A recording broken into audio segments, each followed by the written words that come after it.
Oh god. Oh god. You like that? Wait, let me see how high I can go. Did you see my I'm probably gonna backflip? die. Yeah, dude, that was sick. Alright, here we go.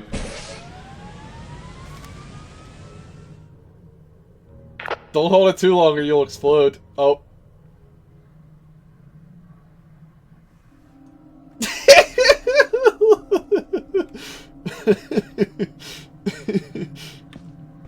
Whoops. Yo, it's your favorite weightlifting obsessed doctor of physical therapy here for another week of training. Uh, this is the start of the second block in this 14-week powerlifting program. So it's kind of like 4-week waves up to the competition, which is January 24th. The first two sessions of this week were from the previous week.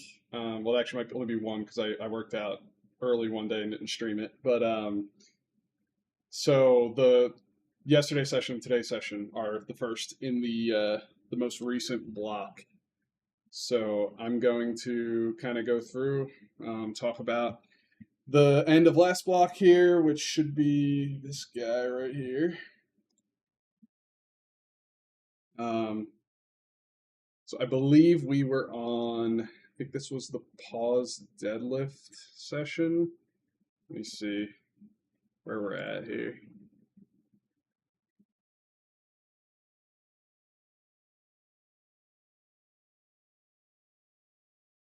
Yeah, these were the 2-count pause deadlifts. So this is 390 for 3 reps of 5.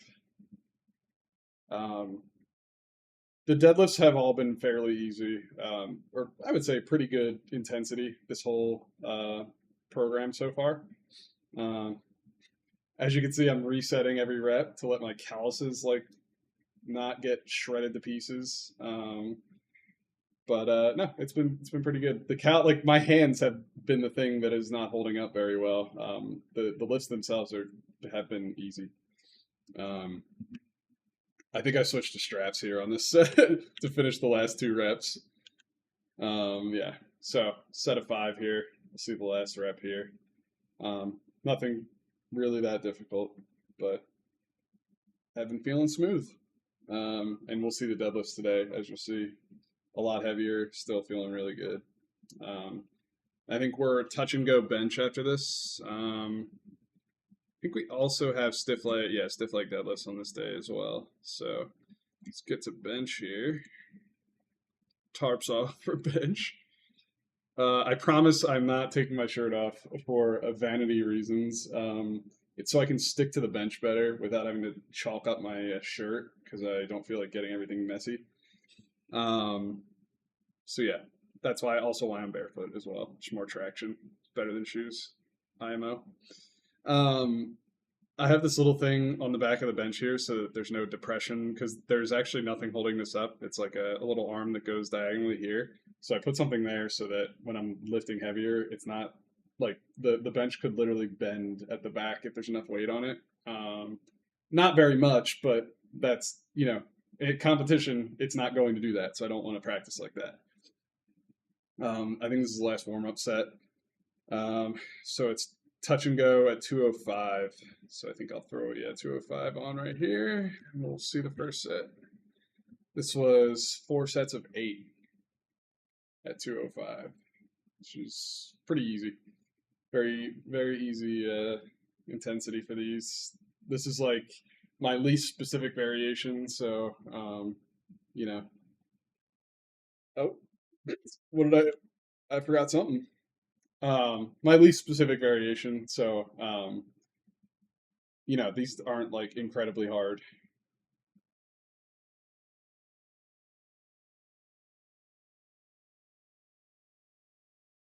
I feel like all the pause benching I've been doing recently has really improved my form overall. Like I'm really reaching for the bar with my lower ribs, and my arch. Like my leg drive feels so much better. Everything feels much more dialed in terms of timing and coordination. So I'm really happy, and you'll see that on the benches from today. They were super easy at a weight that was technically a PR. All right, and then we got stiff leg deadlifts. Oh, let's go back. Here we go. These were 3x6 at 255. These are also programmed at a really easy intensity, just getting extra hinging volume, which builds into this block. These are at RPE 8. They're not programmed at a percentage anymore after this block. So they're actually getting hard now. So this was more just like, let's prepare to go hard for next block. So it's kind of just easing into it, which I think was really helpful, because I think there would have been way too much hinging volume if these were really hard. So it's a way to like be like, hey, this is what we're going to be going pretty hard on the next block. Like, get prepared for it. Like, make sure your form's dialed. So yeah, it's been pretty good. And then I think it was just a vertical pull and triceps for accessories. I was doing lying tricep curls because my elbow's been giving me issues. This is the one variation that seems to give it the least amount of issues. So that's where we're at. And I think we just did chins for the pull-ups, or for the vertical pull. Yeah. I'm sitting around 215 body weight. Been hitting pretty easy sets of 8 at this body weight. Hitting a lot of volume. So like these are not maximal sets. These are fair. I don't want to say they're sub-maximal necessarily, but like there's a few reps in reserve. I'm not going all out. So I guess technically that would mean sub-maximal. Whatever. That's the end of this day. So we'll go back here. So now we will go on to yesterday's workout, which is the official start of the new block. That's loud. Okay. This is the start of the new block. So we have competition squat, competition bench, and then stiff leg deadlift again on this day. So 2 sessions back to back stiff leg deadlifts. It's okay. They were like 4 days in between. Oh wait, no. Technically, I had another session between then. That was my pin squat and bench session. Whatever. We're not going to talk about that because we have no video of it. So let's go. I'm gonna make a video on this on my squat mobility warm up. I'm gonna make a short form video on this because something that I've experimented with for years at this point. So just want to bestow that experience for you guys. So we were at 340 for sets of 3. So 3 sets of 3. These were very smooth, very easy, not bad at all. Take a look at them.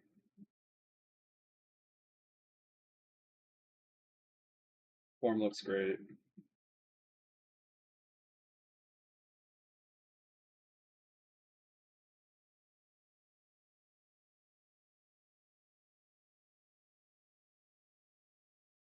I'm never gonna miss a rep on depth, that's for sure. So yeah, that was the squats. We'll move on to the bench.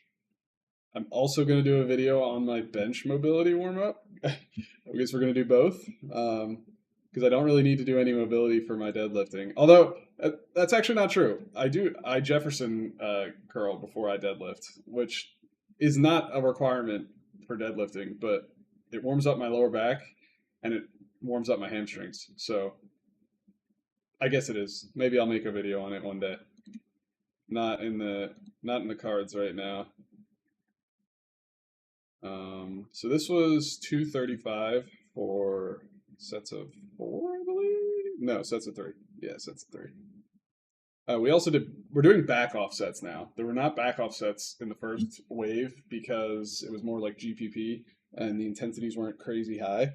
Now we have back offsets, so I'm not really going to touch on them too much, but just know after my competition lifts on certain days, I'm going to have back offsets as well. So yeah, 4 sets of 3 here at 235. See how they look. Actually, I know how they look. Easy, because they were easy. But yeah,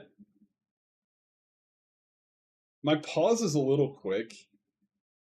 It's still a pause, so I'm okay with it for training purposes. But I think when I get closer to competition, I gotta like exaggerate my pause a little bit because you never know what the judge. I mean, I also need to practice with somebody calling out my pause too, because I've never done a powerlifting meet before, so I'm not really used to it. So I'll need to do that eventually.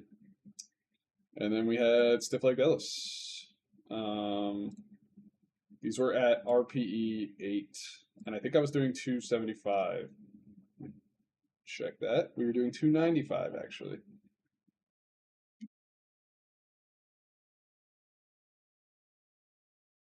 I think I tried to do, yeah, the first set I did with grip, and then the second set I was like, I don't want to, because I did deadlift today, so I was like, I don't want to ruin my grip and like bust a callus before I got a deadlift today. So here is the 295 set of 9. So this is 4 sets of 9. Um, Stiff leg deadlifts are one of my favorite variations. Like low key might be my favorite deadlifting variation. Um, Sorry, deadlift like accessory variation. Just because it's load limiting, it practices like the most pure hip hinge you can do. It's big fan. I'm a big fan. um, and then we did a little bit of core at the end of this one. Um, so I think I literally did one set. But yeah, kind of hard to see. But yeah, did like 80 pounds here. This is hard. I did like sets of 4. This is actually fairly difficult.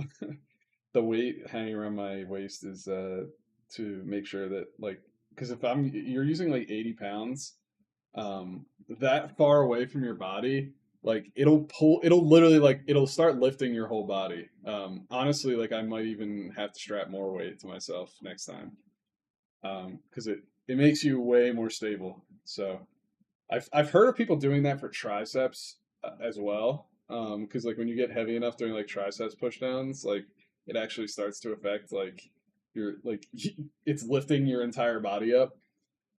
So I've heard of people doing that. I don't think I've ever gone heavy enough on them to really have to do that, but that's a thing that I've seen people do.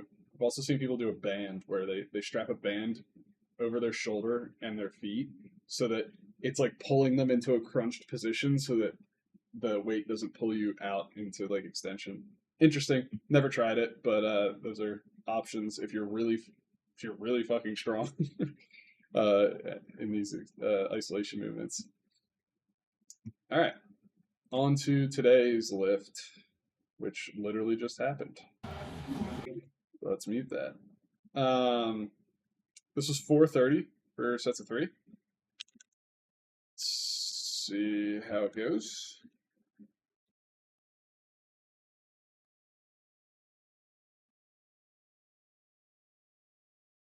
Okay.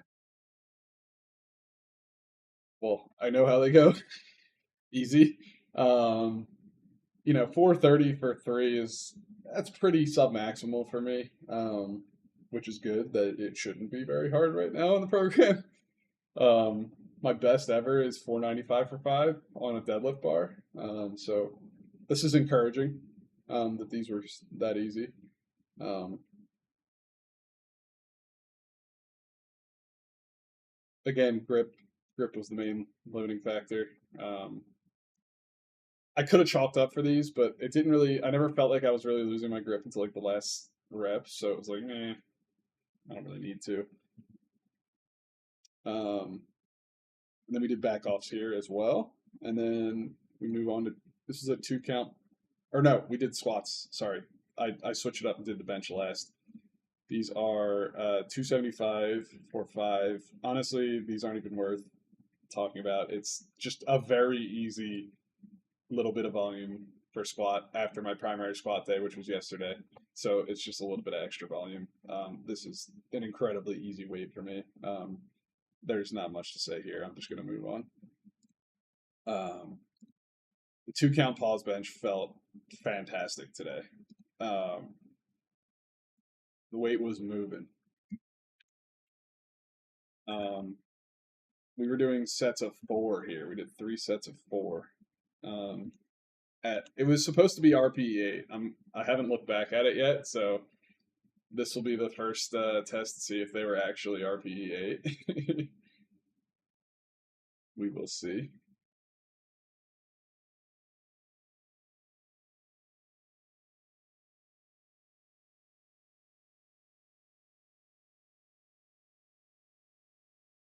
That is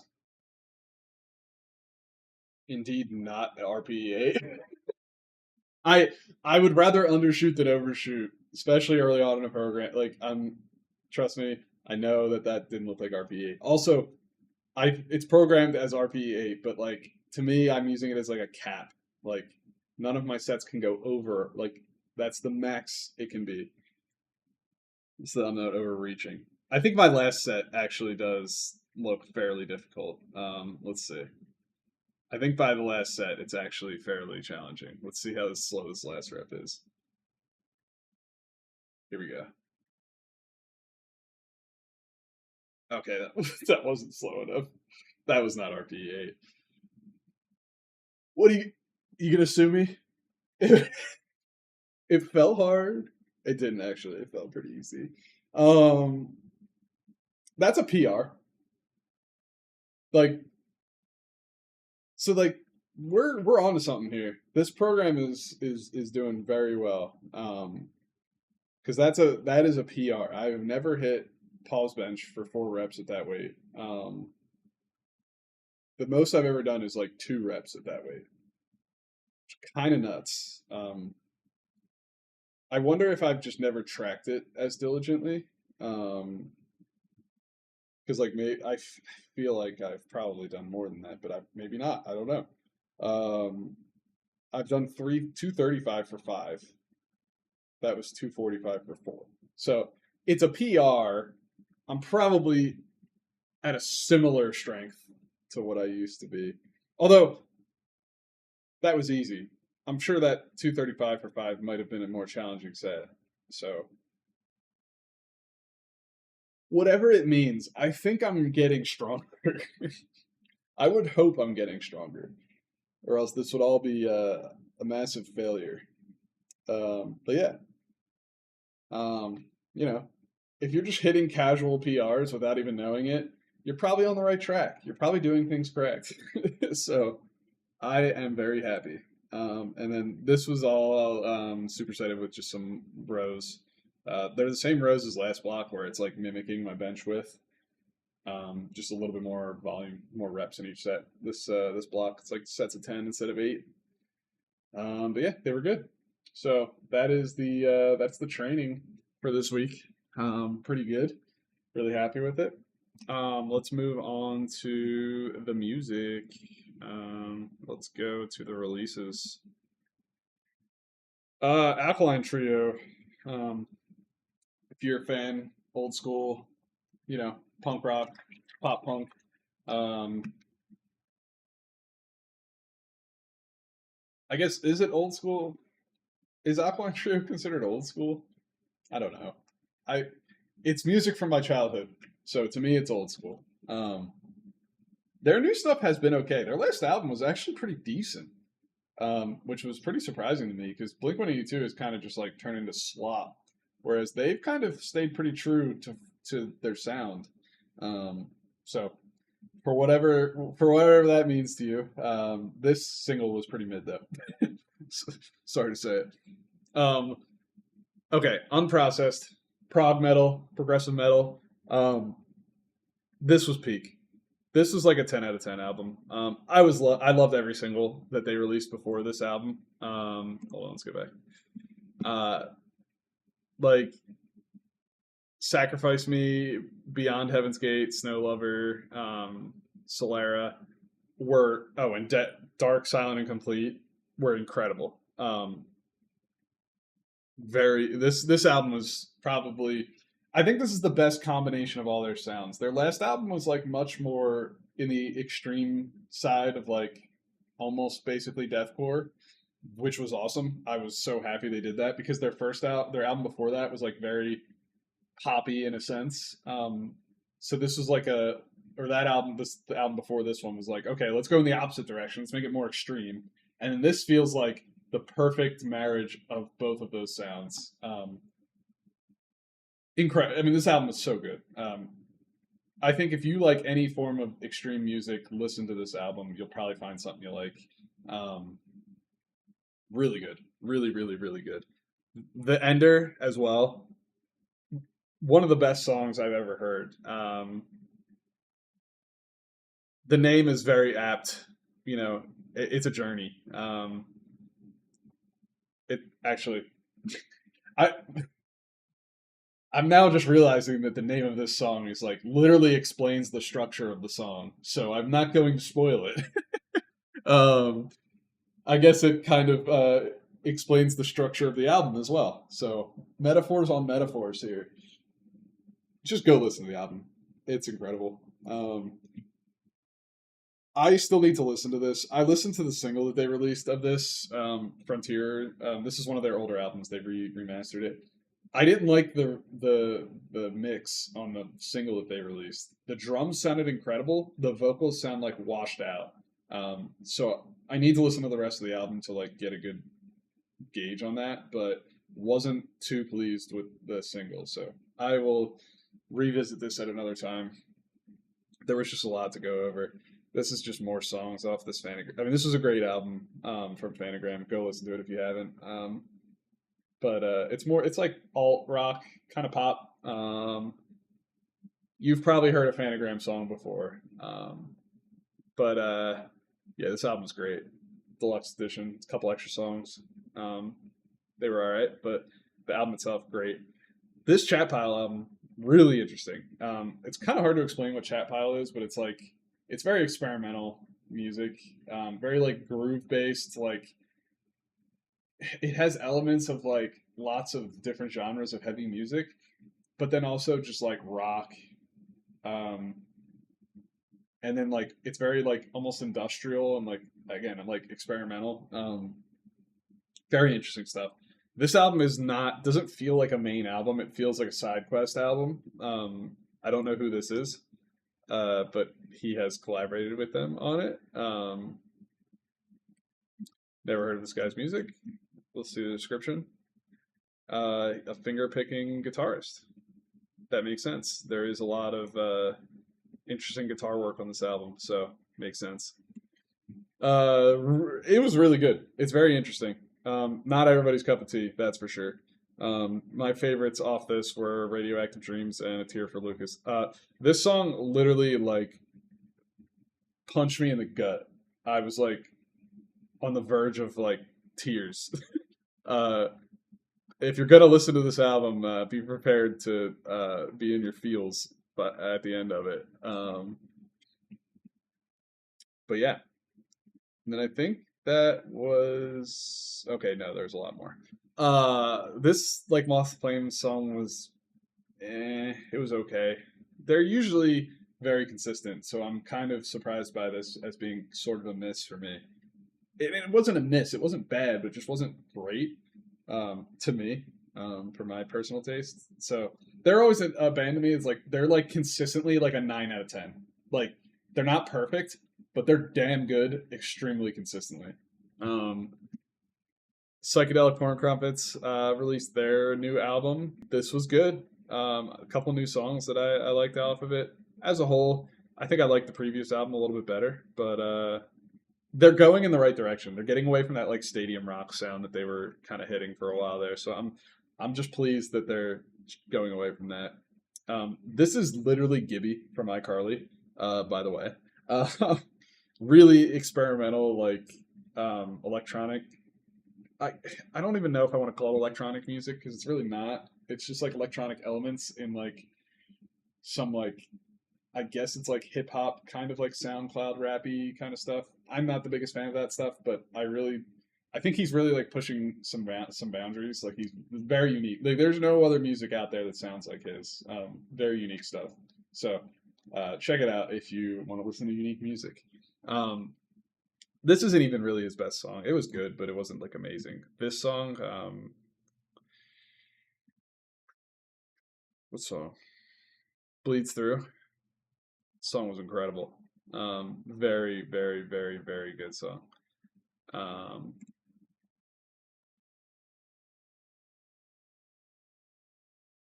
he's got some other good songs too.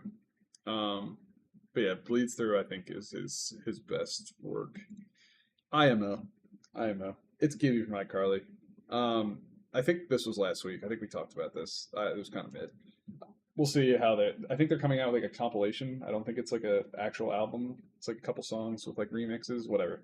Um, so that's the music for this week.